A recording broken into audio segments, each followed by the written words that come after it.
بسم اللہ الرحمن الرحیم۔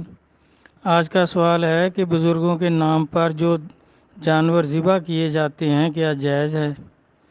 تو اس میں سوال جو ہے نا وہ پوری طرح کلیئر نہیں کہ جو اعتراض کرنے والے لوگ ہیں کیا اس کے یہ معنی لیتے ہیں کہ جس بزرگ کو اس کا ثواب پہنچانا ہوتا ہے تو ذبح کے وقت نام خدا کی بجائے اس بزرگ کا نام لیتے ہیں؟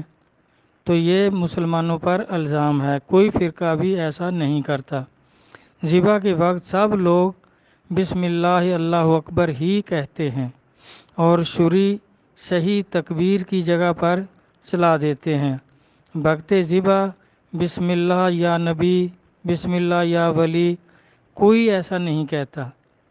یا پھر یہ مان لیتے ہیں کہ ذبح کرنے سے پہلے یہ کہتے ہیں غوث اعظم قصلہ سر عزیز کے عرس کا بکرا، یا والدین کی فاتحہ کے لیے بکرا، یا قربانی کا بکرا۔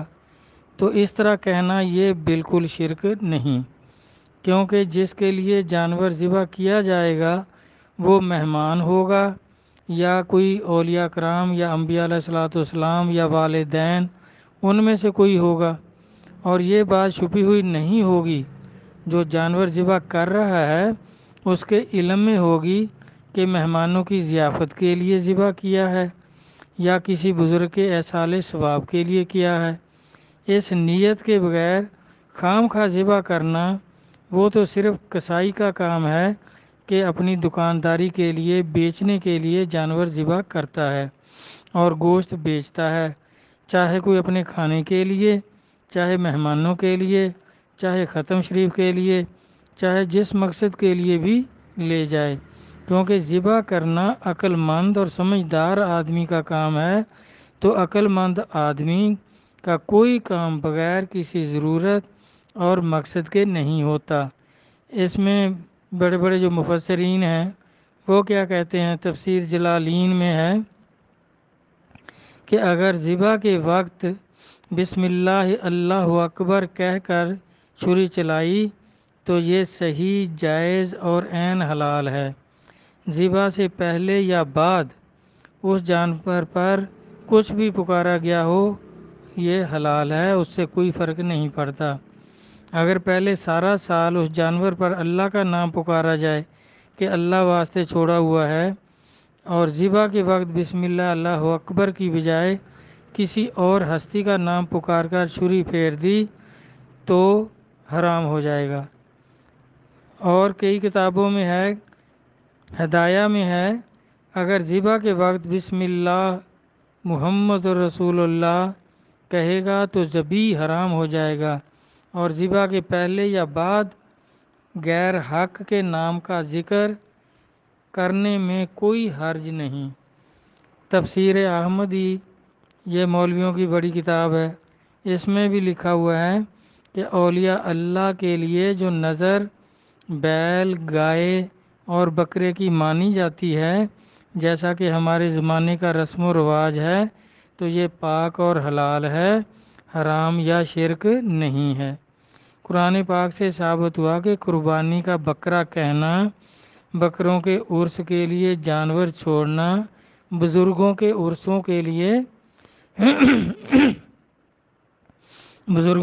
کے لیے جانور چھوڑنا، مہمانوں کے لیے رکھنا، نظر نیاز کے لیے پکارنا سب جائز ہے۔ حدیث مبارکہ سے بھی ثابت ہے کہ جب مکہ فتح ہوا تو کافروں نے بتوں کے نام پر جانور چھوڑے ہوئے تھے، ان پر لات، منات اور عزا وغیرہ کا نام لیا جاتا تھا۔ وہ کافروں نے چھوڑے کہ یہ عزا کے نام کا بکرا ہے یا منات کے نام کی گائے ہیں، وہ اس طرح چھوڑتے تھے۔ جب جنگ پر جاتے تھے تو اس طرح بتوں کے نام کوئی منت مان کر جاتے تھے اور وہ جانور اس کے نام پر چھوڑ دیتے تھے۔